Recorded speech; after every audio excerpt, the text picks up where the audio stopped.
My name is Sophia, I pilots the most secure aircraft on Earth, yet my cousin announced to the entire black tie crowd that she moonlights as a Lyft driver. I watched his bride's perfectly glossed lips curve into that practiced sorrow people reserve for those who've clearly lost the genetic lottery.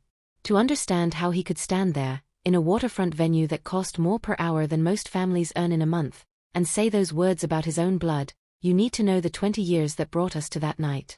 You need to know how Elena Moreau learned to weaponize being underestimated. My name is Elena Moreau, and I've been running a quiet experiment in selective transparency since I was 22. It began the summer I graduated top of my class from the Naval Academy with a degree in aerospace engineering and orders to flight school. I came home to Annapolis for 10 days before heading to Pensacola. My parents threw a celebration that felt more like a wake. The Navy. My mother sighed to her garden club circle, voice thick with regret. All that brilliance, and she's choosing to salute superiors for the rest of her life. My cousin Victor, 27, already a rising star at our uncle's private equity firm, already engaged to Sophia whose trust fund could buy small countries, cornered me on the patio, bourbon in hand, face arranged in sympathetic concern. It's not too late, Len. Uncle Richard can pull strings. You could start as an analyst. Entry-level, sure, but at least you'd be building something real. I am building something real, Vic. He chuckled softly, the way people do when they think you're delusional. Come on. You'll end up ferrying supplies to aircraft carriers in the middle of nowhere. What a tragedy. I didn't mention that I'd already soloed the T-45 Goshawk, or that my instructors called my touch poetry on the stick. I didn't tell him I'd placed first in my flight class or that 2 admirals had personally endorsed my flight class or that 2 admirals had personally endorsed my pipeline to fighters. I just smiled the small, patient smile I'd perfected and let him believe he was saving me from myself. Because some people will only ever see the version of you that confirms their worldview. No facts, no medals, no evidence will refract their lens. So you either spend your life shouting into that distortion, or you step into the blind spot and use it. I chose the blind spot. For the next 2 decades, I flew everything the Navy asked me to. Started in P-3 Orions hunting submarines across endless ocean, moved to E-2 Hawkeyes directing strikes from carriers, then to the elite squadron that flies the Boeing C-40 Clipper, call sign Navy 1 when the president or vice president is aboard. Every leave home, I answered the same weary questions. Still in the service? Still flying those big planes? When are you going to settle into a proper career? I gave them the same carefully vague replies. Yeah, still in aviation. Mostly moving important passengers around. Pays decently. See the world. I never lied. I just declined to correct the picture they painted, Elena the stubborn dreamer, stuck in a blue-collar government gig, too proud to admit defeat. Victor assumed regional hops. Mom imagined cargo runs. Uncle Richard presumed I was treading water. And Sophia collected my supposed failures like limited edition handbags, displaying them at every family gathering with delicate pity. Still renting that little place near Norfolk.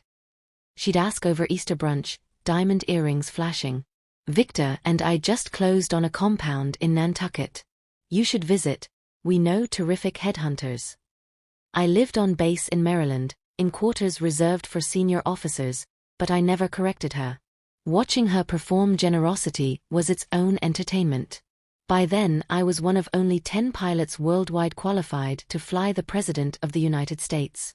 I wore a 10-year-old Subaru when I visited home, shopped at Banana Republic, slept in my old bedroom, and listened quietly while Victor explained market trends I'd been exploiting for years through my own quietly enormous portfolio.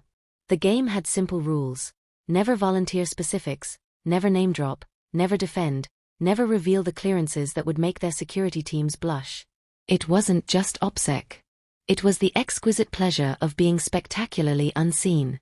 Then came the invitation to Victor and Sophia's rehearsal dinner at the Ocean House in Watch Hill. 300 guests, private fireworks, a menu that required its own sommelier. I was fresh off flying the VP home from Singapore, but I rearranged the schedule, caught the last military hop north, and arrived still smelling faintly of jet fuel. Sophia greeted me in a gown that cost more than most cars. We saved you a seat with some of the staff and vendors, so you'd feel at home. Her whisper carried across the terrace. I smiled. How considerate. Dinner unfolded like a carefully staged opera of wealth. Oysters flown in from Brittany, Wagyu flown in from Japan, conversation flown in from Harvard Business School. After dessert, Sophia's godmother proposed everyone introduce themselves and share their profession. Networking is half the fun. The ritual began at the head table: hedge fund titans, tech founders, a federal judge. Applause grew politely thinner as the tables progressed. When they reached table 14 in the far corner, the caterer stood proudly, then the florist, then the yacht captain. Victor's voice cut across the crystal and candlelight before I could speak. "That's my cousin Elena," he said warmly, almost protectively. "She drives for Lyft. You know, the ones you hail when you're in a pinch." A ripple of indulgent laughter. Sophia added, eyes shining with compassion, "In all kinds of weather. So admirable." The yacht captain beside me winced. I lifted my water glass, calm, waiting. Then a man at table 4. Tall, quiet, wearing the subdued confidence of someone who actually matters. Leaned toward his wife and murmured something. She turned, studied me a long moment, and stood. "Excuse me," she called clearly, "but Commander Moreau doesn't drive for Lyft." The room froze. "She commands the squadron that flies Navy 1. My husband is the Marine aide who travels with the VP. He was on her aircraft last week coming back from Asia. Said she threaded a monsoon like it was a training exercise and landed so smooth the VP slept through it." 300 heads swiveled. Victor went the color of old parchment. I set my glass down gently. The weather was manageable. He said the president sent a personal note of thanks through the pilot. I smiled. That's kind of him. Sophia's mouth opened, closed. Uncle Richard found his voice first. "You fly the president?"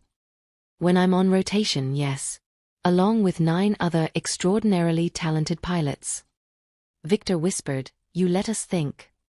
I told you all, every single visit, that I flew executive transport for the government. You heard Lyft driver. That's on you."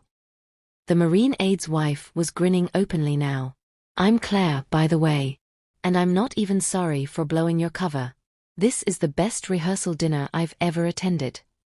Soft laughter, real this time, spread through the room. I stood. "Victor, Sophia, congratulations. I'm truly happy for you both. You've built exactly the life you wanted.